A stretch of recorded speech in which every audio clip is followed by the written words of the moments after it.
sudah mau datang di sini untuk melihat refleksi ya Bu. Ibu gimana kemarin setelah observasi atau setelah pelaksanaan pembelajaran di kelas? Ya alhamdulillah ya kemarin kalau menurut saya tuh ya 80% dirasa berhasil ya sesuai dengan rencana yang sudah dibuat gitu ya Bu. Tetapi mungkin ya masih adalah beberapa yang terlewat mungkin ya karena ya lupa dan juga mungkin terkadang kalau ngajar di kelas itu kita kan kondisional ya tergantung anak seperti apa gitu, kadang apa yang sudah direncanakan terkadang berbeda dengan apa yang ada di lapangan gitu. Iya Ibu betul.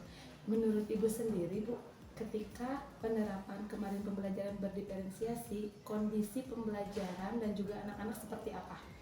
Ya, Apakah sudah sesuai dengan ideal yang Ibu harapkan atau mungkin ada beberapa yang harus diperbaiki? ya. Kalau menurut saya sih alhamdulillah ya kemarin sudah sesuai dengan apa yang saya harapkan, karena ketika kalaupun memang awalnya saya sendiri yang di dalam sebelumnya seperti di perencanaan itu kan kita yang mengelompokkan ini termasuk kelompok yang seperti yang mana gitu. Tetapi ketika proses saya tidak memperlihatkan bahwa oh ini kamu harus kelompok ini, kamu harus kelompok ini, seperti itu. Tapi terlihat ketika anak memilih gitu, ketika diproses, oh saya akan melakukan kemarin karena di diferensiasi proses dan untuk hasil jadi produk itu, nah saya mau membuat mengerjakan tugasnya dengan cara ini gitu. Mereka memilih media sesuai dengan keinginannya mereka, berarti itu sesuai dengan minatnya sebetulnya ya, dengan minatnya. Kemarin ada yang visual, mereka menggunakan gambar gitu ya, yang ada juga yang menggunakan benda konkret gitu, dan ada juga yang memang kalau yang sudah high itu mereka langsung gitu ya, jadi langsung saja tidak menggunakan media gitu, itu mungkin. Iya sih Bu Imas, saya setuju. Kemarin pas saya melihat juga ke kelas itu sudah tercapai gitu ya. Tapi kalau saya ingin tanya skala pencapaiannya menurut Ibu, kira-kira yang sudah tercapai dari apa saja dan yang belumnya apa yang kira-kira Ibu merasa oh harus diperbaiki nih? Ya, kalau yang perlu diperbaiki lagi mungkin kalau saya dari segi ini ya Bu ya, motivasi anak gitu ya. Jadi kalau saya itu kekurangannya memang di kelas itu anak-anak masih belum bisa aktif 100% gitu. Itu yang saya amati itu. Jadi paling saya untuk kedepannya bagaimana saya harus lebih bisa mencari cara lagi, metode lagi supaya anak lebih aktif semuanya gitu. Dan tidak ada yang malu-malu gitu ya, muncul percaya dirinya muncul gitu, itu paling seperti itu. Ibu, mohon maaf saya mau bertanya lagi Bu, kira-kira ketika Ibu sudah tahu tuh, berarti kan kendala Ibu harus membuat motivasi anak itu meningkat 100% dan keaktifan anak. Nah, adakah solusi yang Ibu sudah siapkan atau rencana yang Ibu akan lakukan untuk menanggulangi itu? Ya paling kalau yang saya bayangkan sekarang itu paling saya melihat dulu mungkin video-video yang orang lain gitu ya, bagaimana cara membuat anak supaya lebih aktif, apakah itu mungkin bisa jadi dengan ice breaking atau dengan games-games yang lebih menantang lagi gitu, sehingga anak-anak bisa bisa lebih aktif, kemudian intinya lebih muncul rasa percaya dirinya gitu ya. Anak-anak tuh bisa sebetulnya tetapi masih malu-malu gitu ya.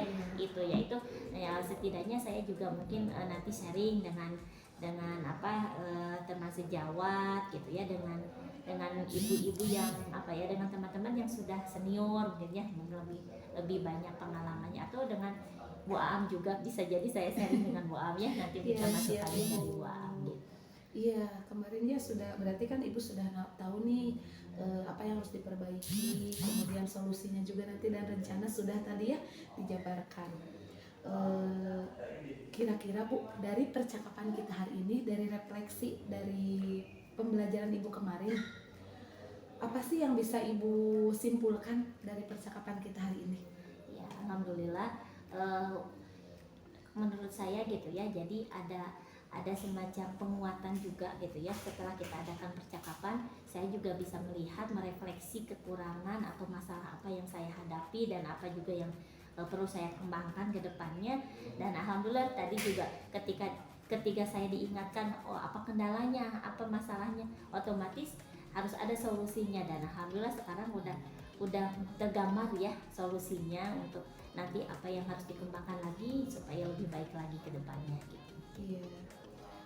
Kan dengan sharing kita bisa ini ya Bu ya, bisa saling ini kan. Kalau sendiri kadang tidak terlihat apa. Kadang kalau sendiri kita juga merasa sudah baik saja gitu, padahal mungkin ada yang harus diperbaiki lagi.